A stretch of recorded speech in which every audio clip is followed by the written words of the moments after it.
What implications in the Star Wars universe are actually horrifying? Story 1. The amount of people dying. Planets are blown up. People are sent to their deaths by the masses, etc. The scene in Force Awakens, where Star Killer Base blows up 5 major Republic planets, and the majority of the Republic fleet is quite possibly the largest loss of life ever shown in a major motion picture. The characters in the film gravely underreact to this event, a very serious contender as the worst event ever. If we assume those 5 planets are around 3 times as populous as modern-day Earth, seems reasonable for the major power centers, then more people die in that scene than have ever existed in the real world. In other words, that scene likely contains more human death than all of actual history. Story 2. Actually, okay, I'm not going to get in real politics with this, but consider the following. There exists a galactic republic which would later be replaced by a galactic empire, which would later come back to the galactic republic. I remember seeing a while back a map of the Galactic Republic Empire that said it controlled something like 40 to 50 million inhabited star systems. A couple of things come to mind here. Part 1. How little things matter. As an individual, your needs are less than irrelevant. As a country, region, on a planet, your needs are less than irrelevant. As a planet, your needs are most likely irrelevant. As a star system, your needs are most likely irrelevant. All of this, however, changes if you, your region/country, your planet, or your star system serve the Galactic Republic Empire as some key strategic manufacturing point. If you're not favored in some way, probably can count on never having much of a voice. Of course, this could also be a good thing, as if you aren't considered as big a fish, you could be ignored and left to govern yourself for the most part as seen fit. Part 2. Governing. One body is passing laws, rules, and regulations for the entirety of the Galactic Republic/Empire.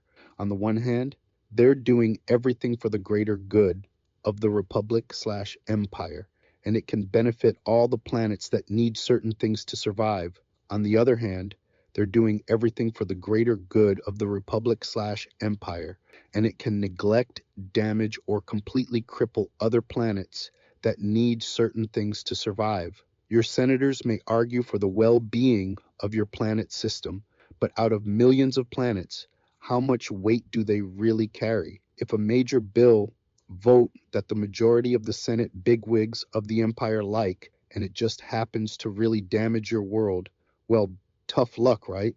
The will of the Senate empire prevails. It may hurt 200 worlds, but with 50,000 other worlds benefiting, well, that's a fair trade-off, right? Story 3. All of the clones had their ages artificially advanced in a few short years, but didn't have very long lifespans after the Clone Wars. Hell, the fact they were clones probably means people didn't really care about them anyway. If any of the clones had had children with people they met after life in the Republic/Empire, Jango Fett's genes would have pretty much spread all over the universe. He'd basically be like the Star Wars version of Genghis Khan, with many people tracing ancestry back to him. Story 4. That all the younglings killed by Anakin didn't get to live on within the Force, but Anakin did. In Episode 3, it's mentioned that Qui-Gon has figured out the entire ghost thing. I don't know how Anakin managed it, if it's a taught power, but even if a fraction of Jedi have worked this out for themselves, and without showing the how about it, there could be hundreds or thousands of these ghosts. TLJ also had one of these ghosts affect the living world, so I assume it's now canon that there could potentially be 1,000 ghost Jedi who turn up to a fight and mess up everyone. Story 5-2. Extremist religious clans, blessed with godlike powers, fighting over ideology, have brought the galaxy to its knees on numerous occasions and killed countless people. Kotor 2 actually goes pretty in depth about this. Kriya points out that most regular people can't tell or don't care about the difference between Jedi and Sith. They just see themselves being played as expendable pawns in a petty religious squabble. She also picks apart both philosophies like no other Star Wars work really has. Definitely worth a playthrough if you haven't checked it out. Story 6. They kind of bring this up in Solo, but the whole idea of restraint bolts for droids, that probably means that droids came first. Then, as they got more and more advanced, they reached a point where they were smart enough to have free will. So rather than just build dumber droids that won't yearn to be free, they built a tiny device to attach to any droid that forces it to follow your orders. It's almost like they enjoy the slavery aspect. Sure, we could build a robot without any life or emotion, but torturing them is way more fun. Story 7. Nobody there knows how anything really works. They know how to make stuff, but the technology has been around so long that most engineering work is like putting Legos together in new ways. People are most likely functionally illiterate. The reason why some of the computers don't have writing on their buttons is because people can't read anyway. They just get trained to press the right buttons at the right time. There hasn't really been any appreciable progress in technology since the days of Ravan. The Galactic Society is in effect in a permanent dark age and has been for millennia. Story 8. That somehow, in a galaxy a long time ago and far, far away, there was such teeming, varied life interacting and existing together with faster than light travel and trillions of life forms. And today, as far as we can tell, there's just some humans who've forgotten everything and think they started on the one planet they're on. Either all those other species and trillions of lives are gone and almost completely forgotten, or all of Earth is like a lost colony ship that's living in isolation and no one cares. There is a theory that exists that says the only reason we have not had confirmed contact with other alien life forms is because we are in some backwater part of the universe that no one travels to. Also, the leap to travel across the galaxy, capable to do in SW universe, to traveling to a completely different galaxy far, far away, even if you consider it to be our closest neighbor, Andromeda, the scale is like going from Earth to the moon and from Earth to the nearest star. Story 9. Things never advance. We see in the old EU where things from like 5,000 years before the movies or even earlier seem pretty much exactly the same. Not even changes in the factions. Other than a couple name lifts, just the Unending Republic and Sith. They still have slavery, despite being a very old and advanced civilization with robots to do things for them. The Star Wars galaxy is a cruel place. If you're a regular galactic citizen, your life is ultimately spent as a political pawn between two fanatical semi-religious cults that will unhesitatingly kill you in massive wars that extinguish trillions of lives. And these wars will go on forever, like they always have and always will. There will never be peace in the galaxy. The closest thing we ever saw to a good state was the Republic, and that was a corrupt, bankrupt, aristocratic, ailing, out of touch, barely representative government that couldn't protect its own members against the least bit of trouble and had no safeguards against dictatorship. It also permitted bounty hunting, slave soldiery, and private armies strong enough to overrun planets. The Empire was arguably a better state to live in than the Republic. It got things done, could provide for the common defense, had an abundant meritocratic military and civil service, brought order, and wasn't using semi-religious cults. Sure, it was totalitarian and borderline apartheid, but it was a meritocratic and stable government that actually achieved things and could meet the role of government. All the Jedi are the result of kidnappings and broken homes. They are raised in a cult to be detached and emotionally stunted from early childhood, and the Republic lets this happen, even depending on it when you examine the role of the Jedi in it. There is sand on most planets of the galaxy. Story 10. Some of the books I have read that predate Episode 1 that are considered canon by Lucas himself indicate that the Jedi would routinely kill women who conceived a child without a father to help conceive, you know, like Anakin's mother, because the method of using the Force to impregnate women was a dark side thing, and usually done by dying Sith Lords. So they would kill the women, usually before the child was born.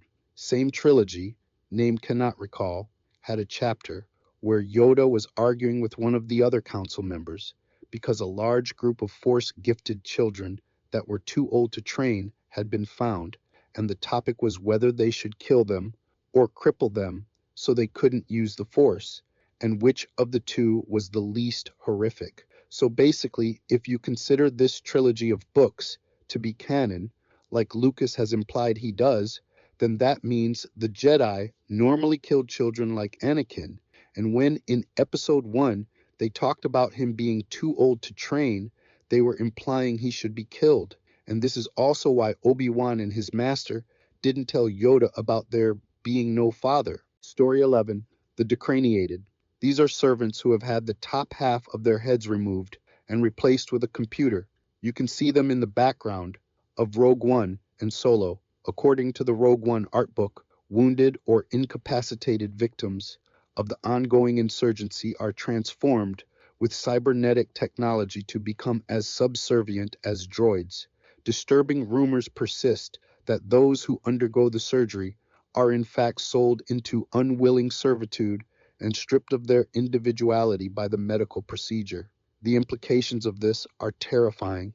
Just imagine being turned into a brainless cyborg with little to no control over your actions because the war made you brain dead or put you in a coma. Imagine slowly losing your personality, having your screams turn into smiles as your horrified thoughts are replaced with the desire to do nothing but please your master. You could probably make a damn good horror movie based on these poor bastards. Story 12, in his Legends backstory, which beats the crap out of his new one, you learn that General Grievous has every single right to hate the Jedi and the Republic. His people were being slaughtered and enslaved by giant praying mantises. His family and lover had been killed by them, and when they finally drive them off and counterattack, the Republic steps in, and between the corruption in the Senate and the idiocy of the Jedi investigators, his people were left with such vicious sanctions that a bunch of them starved while the bugs got off scot-free. Then Dooku and Sandhill blow up his shuttle, have the Geonosians alter his brain and rebuild him, and that leads us to the murderous collecting cyborg we know and love. Beyond the horrors that Grievous and his people endured, what makes this scary and tragic is that the Republic and the Jedi are held up as moral crusaders of justice and freedom, while Grievous is painted as a bloodthirsty, cowardly abomination when the truth is so radically different. But history is written by the victors. Also, his people were bombed into submission by Thrawn during the Galactic Civil War. Story 13. When the Empire fell, it wasn't a smooth transition of power. Millions of star systems were still under the direct control of Imperial military forces. The Empire has massive fleets still intact, including many thousands of star destroyers, billions, possibly trillions, of stormtroopers, and everything else they need to completely overwhelm the New Republic's military prowess. When you look at the stated history of the Star Wars universe, you will see that this is a pattern. One side takes power. Light or dark, doesn't matter. It doesn't bring peace, but rather ushers in a new age of protracted warfare. The side in power eventually becomes weak and corrupt, falling to the might of the other side. The entire galaxy continues to go back and forth in this fashion, in an endless, unbreakable cycle of violence that we're told is baked into the very fabric of the universe itself. Story 14. Even disregarding the question of whether all parents voluntarily give up their young children to the Jedi or not, most of the children taken to become Jedi don't anyways, unless they are ultra special and lucky enough to get picked to become somebody's Padawan. They are shipped off to basically become farmers so that the Jedi don't have to rely on non-Jedi produce sources So most of the time when a family is being split up and the kid is taken away, the child just becomes some random, anonymous farm laborer on another planet. They don't get any other options. They don't have any other outlook because they were raised specifically to serve the Jedi Order. And the parents don't even know what has happened because they aren't allowed any contact. Story 15 from TLJ: Hyperspace Collisions and Their Destructive Power. Not only has Admiral Holdo potentially opened a can of worms with her suicide bomb, but you're also left with the knowledge that you could just strap a hyperdrive onto an asteroid and have a computer fly it into a planet. So multiple organizations, but especially the Empire, have used slave labor to build completely unnecessary doomsday devices like the Death Stars, which inevitably get destroyed and take the lives of thousands of military personnel when they could achieve the same outcome with hyperspace asteroids. Add in the bit from DJ about how weapons manufacturers play both sides, and you see the galaxy is utterly ruled by the military industrial complex. Story 16. Droids have personalities which develop to become stronger over time. However, droids are periodically memory wiped from preventing them from truly developing sentience. This may seem like a good thing, but remember, R2D2 hasn't been wiped ever and is completely friendly and good. This is especially evident in R2 and C3P0S interactions, where R2 frequently does the right thing, even if it's against his orders or programming, and 3PO objects, because as a droid that has been repeatedly wiped, he has less free will. Story 17. There's a few. The Ewoks on Endor presumably killed and ate an entire Imperial base's worth of stormtroopers and engineers. Wizards are real and they can kill you with a thought, but mostly they don't because of ethics or whatever. But they totally can, and they'll do it too if you're not a good person. Oh, and who gets to decide what being a good person means? Yeah. Also, there's another group of wizards who don't truck with the good wizards, and they'll stop at nothing to kill them. Lucky for you, there's only two of them in the entire galaxy, but if you ever run into either, you best keep your head down. Droid consciousness. But I see that's been talked about a lot already. Ditto to the whole clown thing. A single X-wing carries proton torpedoes, concussion missiles, and apparently inexhaustible energy weapon that can cut through the toughest material known to galactic society. One spacefighter essentially carries enough ordnance to incapacitate a capital ship or turn a small city to molten slag, and they can travel at light speed, and they're on the goddamn free market. You just have to have enough money to buy one, and presto, instant super dangerous pirate and or totalitarian state. What's that? The galactic government wouldn't let that happen. The galactic government has been warring with intermittent rebellions ever since the Republic collapsed decades ago. Bro, crap, I wouldn't be surprised if the reason these rebels and their counterparts, the Empire, keep popping up is because these super weapons are on the free market. Story 18. That after 10 movies and several more planned, and over 100 books and comic books, the expanded universe, Disney, and Lucasfilm can't agree on actual limits and powers of the Force. It's like some authors just went, I want my Jedi to use lightning, and made a damn equivalent for Jedi that was only slightly weaker. There seems to be no hard line for a Jedi to drift over that makes them dark, nor any hard line for a Sith to drift over that makes them light. They explain that the dark side is very powerful, and once it has its hooks in you, it's very difficult to get away. But what makes it like that? Why do midichlorians make the dark side so enticing while it is still evil? Why can someone not use the dark side while still having good intentions? Does the dark side remove all of free will while the light side preserves it? If so, then why no Sith that use solely the light side just to flex on other Sith who are too weak to get by with just the light side? Story 19. Remember those spider walking things in Jabba's palace? Those are Bolmar monks, and they're part of a religion in which its members remove their brains from their bodies so they can be free of all sensory functions and contemplate the questions of the universe free from distractions. So those spider things are sentient brains walking around in what is basically a mech suit. The monks do this by choice, but Jabba was known to have ordered people out of his favor to undergo the procedure for his own amusement. So imagine being stripped of all of your senses while still remaining conscious. The expanded universe is dark. Story 20.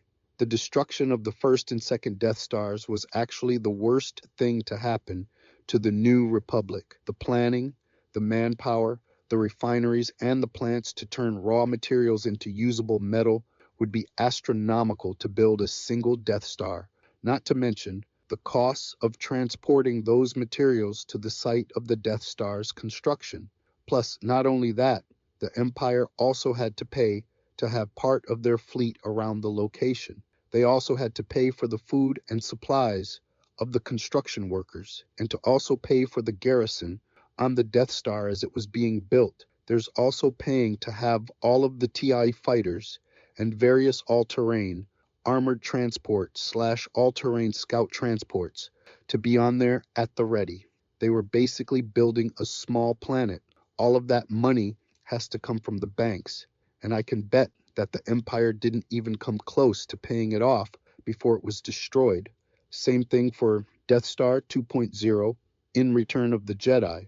Once the New Republic took over, they also took over all of the debt which the Empire had accumulated, which is now incredibly difficult to pay off. The taxes would most likely be raised across the New Republic just to pay off the debt from the Death Stars, as well as scaling back the funding for the fleet / military, or by scaling back other construction projects to restoration projects from the war that had just ended. The New Republic now has a far lower quality of life. Crime probably has increased dramatically, and the funding for police would have been slashed to the point that the police would be too stretched out to be anywhere near effective. So when the rebels destroyed both Death Stars, they put the galaxy into a far worse financial position and created far more instability in the galaxy than there ever was. The Empire may have been cruel and evil, but I can bet that the galaxy was in an excellent financial position. Crime wasn't out of control, and the galaxy was at least stable. Story 21.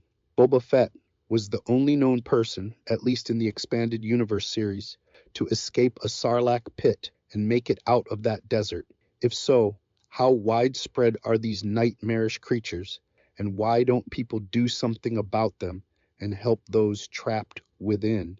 I would love to know if there is a codex the Republic / Empire / Rebellion had for planets and creatures deemed highly dangerous and must avoid because the Wampa, Rancor, and the monsters the Geonosians used to execute Padme, Obi-Wan, and Anakin seem like really big deals. Add to that, there's no telling how many organizations out there deal with selling and acquiring these creatures. Story 22.